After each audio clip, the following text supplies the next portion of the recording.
या ठिकाणी आम्ही तहसीलदारांना उर्दू शाळा जिल्हा परिषदच्या मागची जी बांधलेली इमारत आहे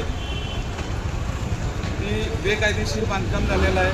शासनाने या झालेल्या गैरव्यवहाराचा रिमोड करून संगमताने जे झालेलं हे करारपत्र आहे त्यांच्यावरती गुन्हा नोंद व्हावा, त्यांना शासनानं चांगल्या रीतीनं त्यांच्यावरती गुन्हे नोंद करून या गुन्ह्यात पात्र ठरलेल्या सर्व संचालक घेणारी जी पार्टी आहे त्यांच्या विरोधात इस्लामपूर शहरामध्ये मुस्लिम जुमा मशीद पोस्टवर्ल्डचा एक बोगस असं बेकायदेशीर ट्रस्ट या इस्लामपूर शहरामध्ये फिरवत आहे।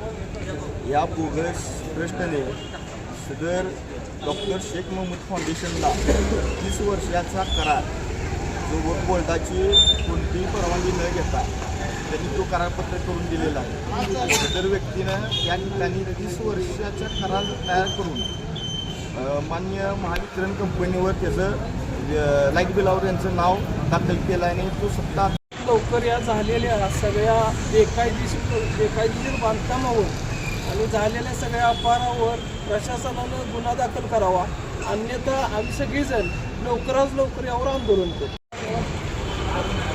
तर आता जे आम्ही निवेदन दिलेलं आहे तहसीलदार साहेबांना त्या सदर अहवालावर योग्य ते निर्णय घेऊन गुन्हा नोंद करावा अशी आमची मागणी आहे।